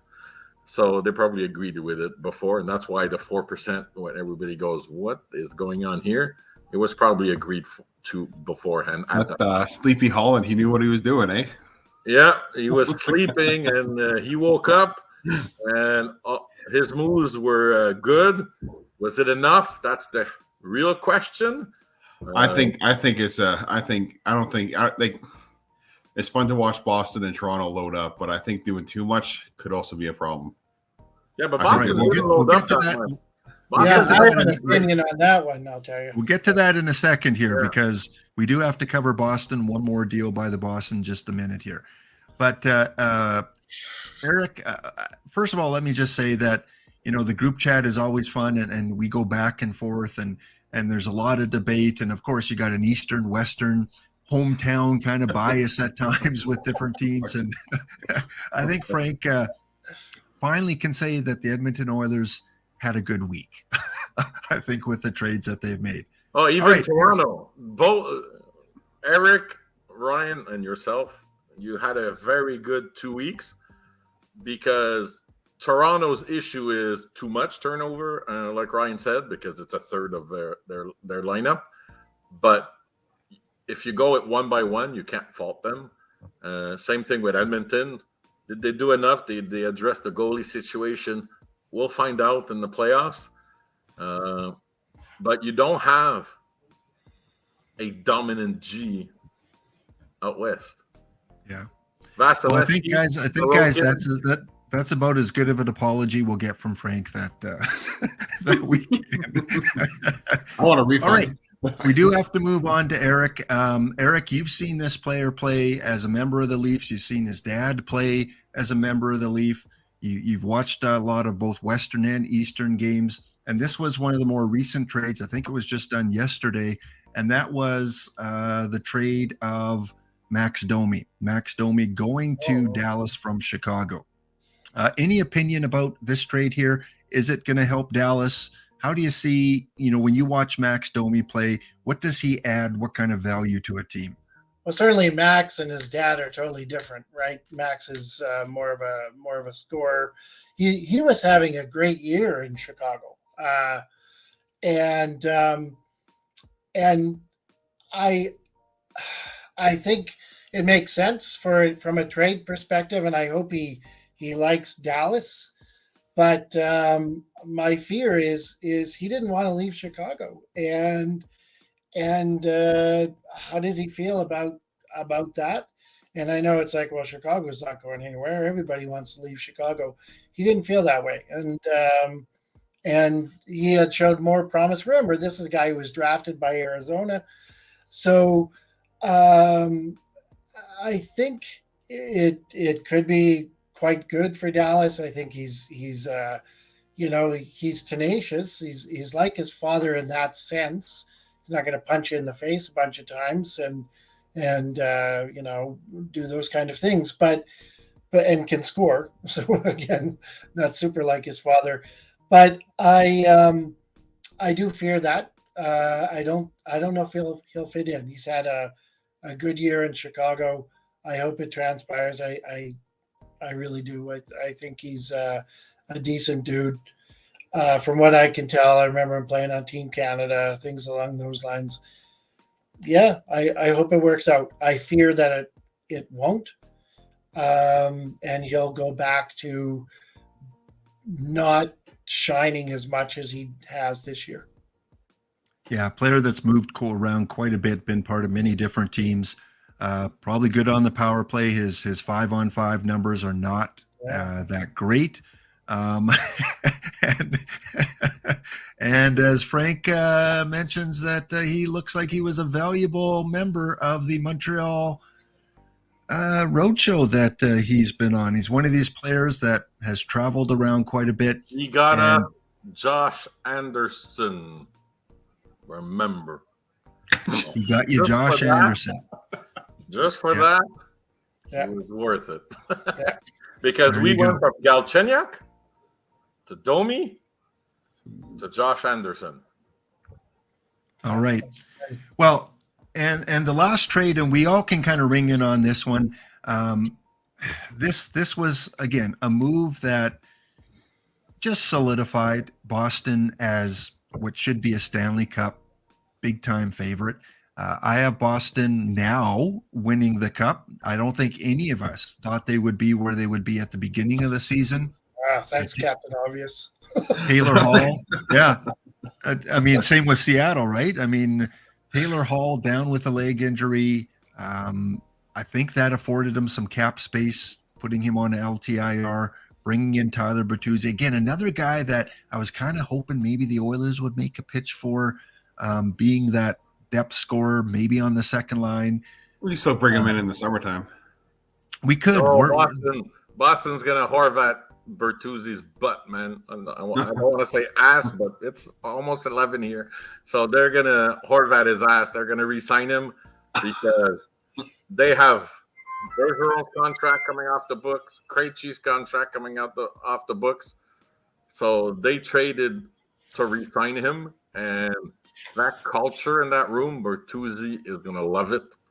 So to me, that's an awesome. I don't understand why Detroit would give up on somebody like that when they're so close to making that next step. That is a Yzerman conundrum. Yzerman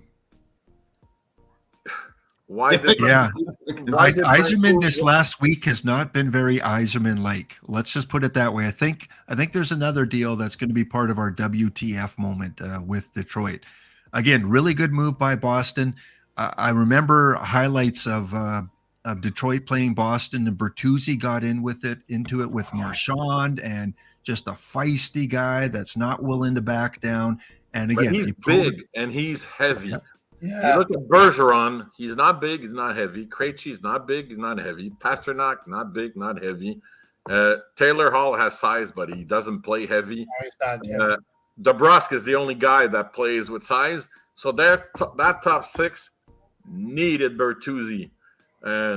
First rounder and whatever, a fourth rounder, that's almost a gift. It's a no-brainer. And I don't know what Yzerman has up his sleeve. He had very good draft pick. Maybe he's making room for the new next gen. Casper, Soderblom, etc. Because he also traded Sundqvist today away, who was playing the power play, the PK, good solid bottom six guy. So I don't know. He must have. Yzerman always has a plan, and we just don't know it yet. It's like the 4% retention. We didn't know. We found out. So let's give him time this summer. hopefully he's not like lost his touch, but this, contract, free agent to be, okay, whatever. It's like Ottawa. It's They Ottawa. must have been very far apart on dollar values for the next contract. That must have been it. Yeah, and blame Ottawa. They beat Detroit twice this week, so that's what happened. Well, it's going to make our playoff prediction episode at the end of the regular season really, really interesting when we see these teams get into this players' arms race and how it's going to shake out. Of course, there's still some time left. Injury happen. But yeah, it's going to be a fun showdown in the East. It's not the Wild Wild West now. It's the Wild Wild East. All right.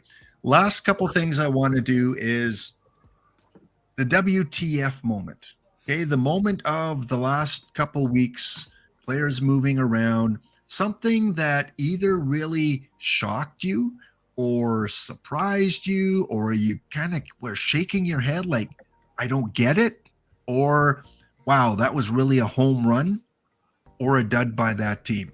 So we're going to start with, let's start with Ryan on this one. What is your what the F moment? Well, it's not so much a moment as it is nice picture there. More of a how a team acted over the last 10 days or so. And that's the Minnesota Wild, where they kind of went from being sellers to being buyers. They were a third-party broker in a couple deals, got some draft picks, and then they sold off. I just had it up here. They sold off. Let's see if I can pull it up quickly. They sold off a player for a couple picks. I forget now. Greenway was it Greenway? Greenway, yeah, they sell off Greenway for a couple picks, and then they bring in Sundqvist and Klingberg. I don't know. I couldn't figure it out. I know in the chat I made a couple comments about that. It seemed like they really didn't know what to do. Like they're in the playoffs and they're taking on salary for third-party brokers, and then they sell off a player, and then for a couple good picks, and then they go and buy a couple players. So maybe it'll work out in the end, but I couldn't figure it out. Yeah, the broker is because they have salary cap this year, but because of the buyout of Suter and Parise, they don't have it for the next 2 years. That's where the balloon of those two contracts happened. Yeah. So they basically said, let's go get some picks. But I don't understand trading away Greenway like you and then go and get Klingberg and Klingberg and Sundqvist. It's like yeah, they were playing the role of seller and buyer at the same time. I couldn't figure it out. Yeah. All right. Well, let's go to Eric now and your WTF moment. I'm going to reserve it for two teams, and they're both in the Pacific. Where are you, Calgary? Like, seriously, did you not care? Are you not trying anymore? Like, are you done? If I was a Calgary Flames fan, and first off, God, that'd be awful. But if I was, I would be really angry at this. I mean, first off, you had what happened over the summer. Then it looked like, wow, on paper, they're here. They're back. Wow, that's fantastic. And then nothing. Crickets. Yeah, there was a little trade. Who cares? It was nothing that really, you've got a team that's 300 kilometers up the road and they're doing everything. And of course, yes, probably our window is closing faster, but yikes. And so that's one of my teams. And Seattle's the other team. I don't think Seattle's all that in a bag of chips by any stretch of the imagination. They've played well this season, but the potential for still not being in the playoffs is there. When you look at the standings, they didn't do anything. And I thought the other potential three teams, that would be Vegas, Edmonton, and LA, did. And so I just wonder, why not? And what were you thinking when And I realize that, out West, it's funny because we're hearing about the arms race and thinking, oh, the West will win in the long run and blah, blah, blah. That's what's being reported. And I'm thinking, yeah, that's not going to cut it. If I'm a fan of that team, I'd be angry. And if the Oilers stood pat, and as they were talking, like that was a rumor around Monday when all these other things were happening, you could start to feel the anger start to happen. And, if they stand pat, oh my God. So, yeah, there's my moment. It's just like, not that I cheer for Calgary by any stretch. And I certainly, I don't. I'll just leave it at that. But my God, I really think that they're not that far out of it. They could have done something. They should have done something. They didn't. Hey, they made history. What's your problem, man? The first time in history a brother was traded for a brother. So yeah, they did get a better brother too, it looked like, actually. Yeah, that was a better move. You're right. But that's awesome because these two guys are just going to give each other's keys to the other one. What you scraped all over. Yeah. Nick Ritchie for Brett Ritchie.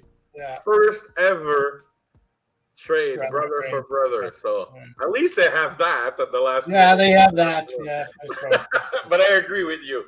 They were like a deer in headlights, Yeah. Frank, you're so excited. I can't see anymore. So I see like the bottom of a computer screen or something. My camera fell. Well, it is late there in Montreal. It's past 11 o'clock. That was definitely the Calgary did make a couple deals in the last 24 hours, acquiring Drayden Hunt and Nick Ritchie, Troy Stetcher. I don't think it's enough. We'll talk about the updated by the standings. Way, there might be another historic portion with Drayden Hunt, because if Drayden Hunt scores a goal for Calgary before the end of the year, he will be the first player in history to score a goal for 4 different teams in the same year. Oh, wow. Wow. What are those 4 teams? Rangers.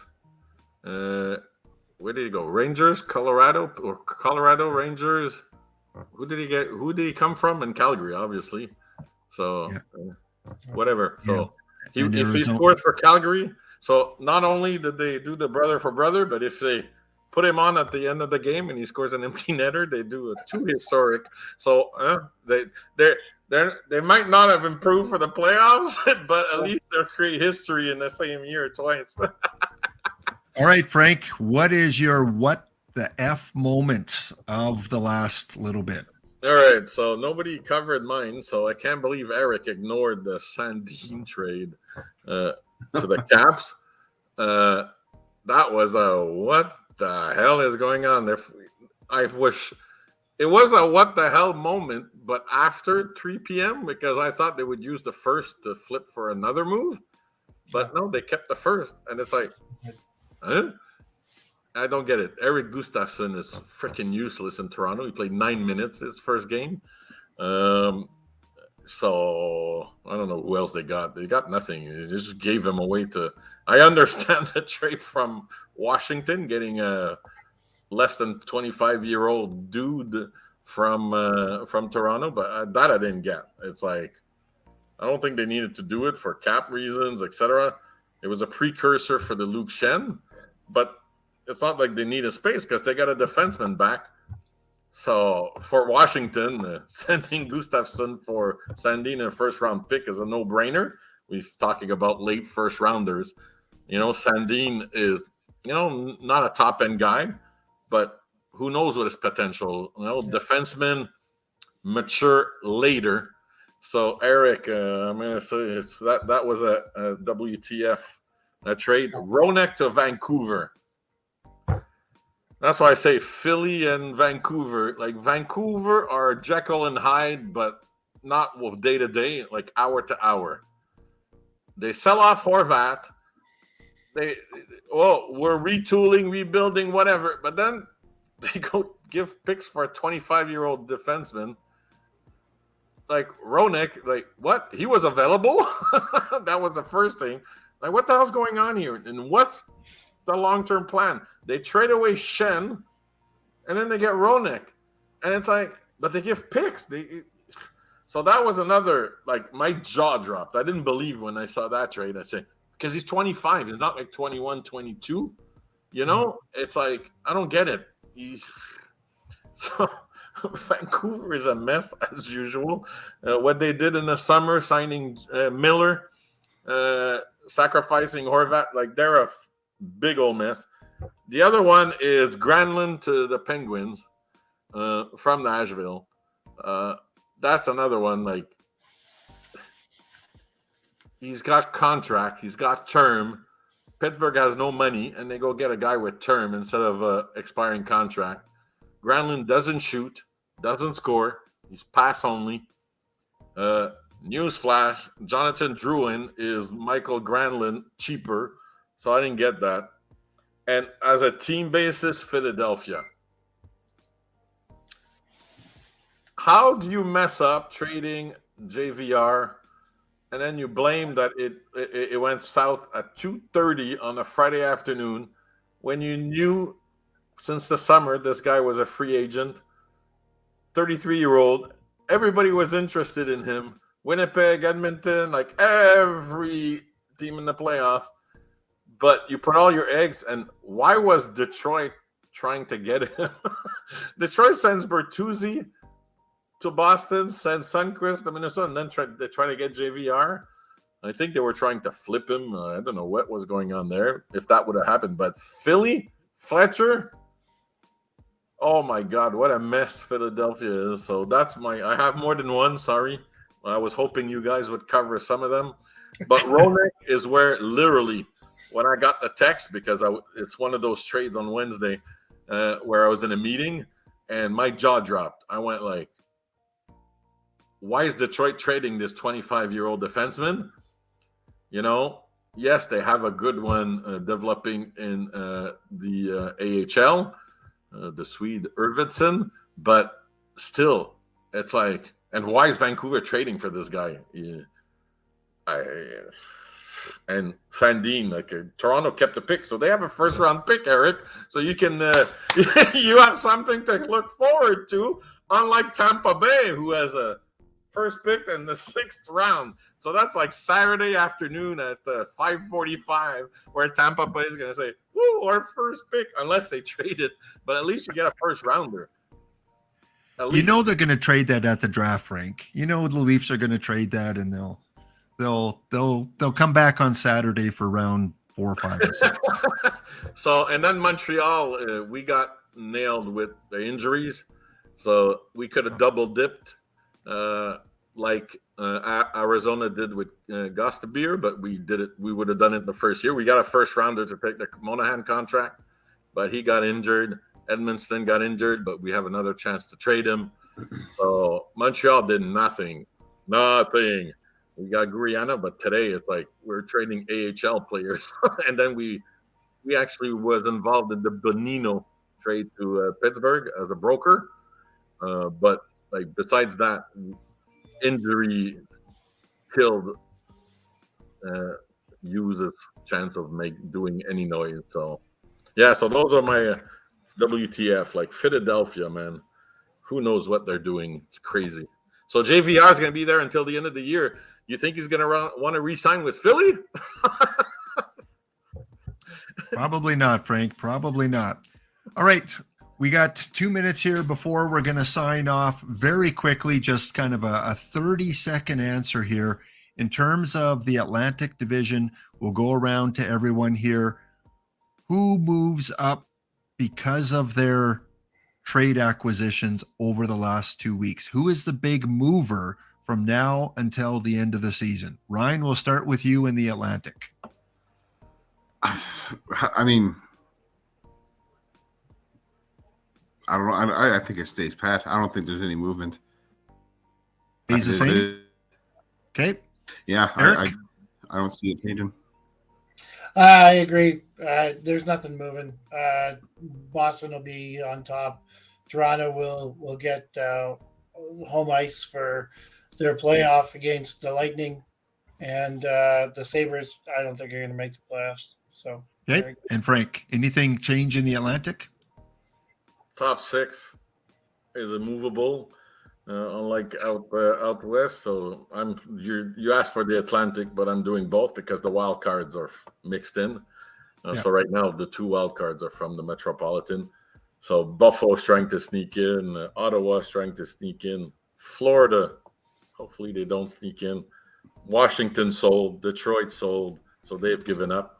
So it's a 3-man race to catch up to the Islanders, but Pittsburgh has the game in hands. So what did the trades do? I don't think it did enough for Buffalo and Ottawa. Sorokin and Sidney Crosby, man, this is the time in March where he turns on the Jets. So if you look in his career, he always coasts a little bit, reserves energy for that last push. So expect Pittsburgh and Crosby and Malkin to turn on the Jets and smoke the Islanders and whoever's trying to catch them. Okay. And I guess quickly back to you, Ryan and Eric. Then Ryan first, Metropolitan. Any changes here? Can the Rangers catch the Devils or Hurricanes with their last couple of moves, or do you see it staying the same? I don't think they're necessarily going to catch them, but I think the team that's going to get the bigger boost here is going to be the Rangers. I disagree with Frank in saying that the Pittsburgh's going to have, Pittsburgh's going to have a burst here. I think they're tired. I think they're if anything, they're going to fall back. Okay, fair enough. And Eric? Rangers are going to overtake the Devils. And Hurricanes didn't do anything, really. They got Puljujärvi. Yeah, he's not going to do much for him. So hey, they got Ghost. Yeah, they got Ghost. I'm thinking, the Rangers. I don't think they have enough to catch the Hurricanes, but they will surpass the Devils. Okay, and quickly to the Western Conference, we'll just cover it all together.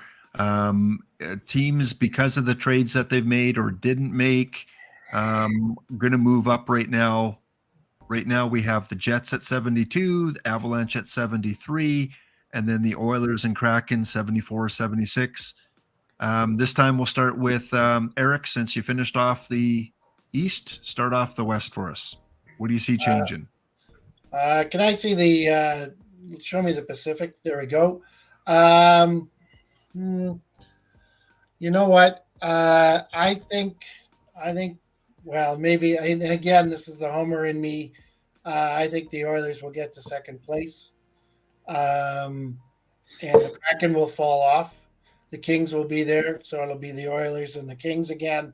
I think the Golden Knights will stick in first. When we look there, the Stars are going to be fine. Worry about the Jets. I don't think they're going to make it. And that scares me a bit because I want Canadian teams if they're not Calgary. So who's overtaking the Jets? I don't know. I fear that they're gonna fall enough. I don't see the wild card here. Okay, because I don't see Nashville, Calgary, or St. Louis. Nashville and St. Louis sold everything, so it's basically Calgary or Winnipeg or Seattle. So yeah, so the Winnipeg was near the top there for a while. Oh yeah, they went on the 8 game where they won only one game. Yeah, so I just fear that. So, but yeah, no, so good. I'm glad if the Jets. Maybe it's because everybody's so not there. But I think the Jets, they're losing tonight. They've got tomorrow in Winnipeg. I know it's hard to win back-to-back, but the Oilers could probably do it. So, scary. Yeah, and I agree with Frank. The Blues and the Predators sold off. The only team that could push in would be the Flames, in my opinion. And they've got some hay to make if they want to make it in there. Ryan, how about you? Any changes in the West? Can we mute Frank here for a second? I think it's going to be down to the Oilers and Avalanche to fight for the top in the West. And I think if we're making our playoff predictions early, I think it's going to be the semifinals are going to be Oilers and Avalanche again. All right. Yeah, there's the home prediction. I don't think the Oilers, I think the Oilers, the best they'll do is second in the Pacific. I don't think they'll overtake the Golden Knights or the Stars. I don't think they will. All right. Frank, any changes in the West? Big time. It's all going to change. So Dallas will not finish first in the Central. Colorado will. I think I agreed the Oilers are going to finish second to Vegas. LA is going to be third. Seattle will be a wild card. I think Winnipeg will be a wild card. Calgary, Sutter, man, I think he pissed off the room. He has a short time frame with the rooms. You only have them for a couple years, and then you got to get rid of them. Yeah, and having Uyghur, Huberdeau, and Kadri, like I said, these are not third, like bottom six and bottom pair defensemen. They're grade A players. Like Huberdeau had 115 points. Kadri, without injury, would have had 100 points. And Uyghur had close to 50 points. And to not be able to make them mesh. And then this comment he said about Huberdeau, the comment he made about Pelche during his first game, he's lost the room. The guys don't want to play for him, even the guys that were there before. So Calgary has a big decision to make. So I don't think Huberdeau will get it back this year. He'll get it back next year. So what we said about Calgary in the previous podcast, you can snip it, and we can start next seasons with those snippets, because that's when it's going to come true. It's unfortunate, but sometimes coaches and players don't mesh. It happens when you bring in three important pieces like that. Yeah, that'll be a fun recapping our season predictions. Can't wait for that. Well, thank you guys. There were so many other trades that we didn't get to. John Klingberg, of course, comes to mind. We didn't get a chance to talk about players that we thought would get traded. Hey, can I just say something about Klingberg? Because he's the biggest loser, because he signed a 1-year prove me deal, just like Jesper Bratt. And he didn't prove him. And Klingberg, they gave him away because it's like, we just paid you. And by the way, Montreal had a deal in place to sign Klingberg over the summer. And Oilers they had already agreed that Klingberg would be traded to the Oilers for 50% retention out of the contract. But he decided to go to the Sunshine instead of Montreal. And what a mistake, because if he would have been in Montreal, we had no power play quarterback. We had 5 forwards for most of the year before Matheson came back. So he would have thrived in Montreal. He did not in Anaheim. So he messed up, and it cost him millions and millions of dollars. Because even though if he does well over the last 20 games or less than 20 games in Minnesota, it won't be enough for the sour taste of last year in Dallas. Because he was good like 5-6 years ago, where he has 67 points. He's been going downhill. And he's the biggest loser of this trade deadline, because Anaheim was expecting a first-round pick, and they lost money. But he's going to lose big time. I don't know where he's signing this summer. I don't know who's going to go for him. Yeah, definitely a gamble that didn't pay off for the player that time. All right. Well, thank you for everyone that's tuning in. And once again, we will be back for another draft episode coming up within a couple of weeks. We did the 20-year anniversary of the 2003. We did the 15-year anniversary of 2008. And we will be doing the 10-year anniversary of 2013. So that should be fun. Frank, Eric, Ryan, thank you guys for giving your input. Great show today, great information, and can't wait to do the next episode in a couple weeks, and really looking forward to the end of the season where we get to pick apart our preseason predictions and go ahead and make the playoff. That's going to be fun. Yeah, that will be fun. All right, thank you guys for tuning in. This is Life in Alberta. Like, share, subscribe. Thanks for tuning in. We don't do live episodes too often, so hope you enjoyed it. We'll see you next episode. And stick around, guys. We'll chat for a couple minutes just when and the broadcast. See you guys. And by the way, the Oilers are up, I think 6-1. Is it Ryan? 6-1. It's 6-2. Carolina up 5-1. No Puljujärvi in the lineup, and Seattle won a game over Columbus. No, all right, thanks, guys. Thank you.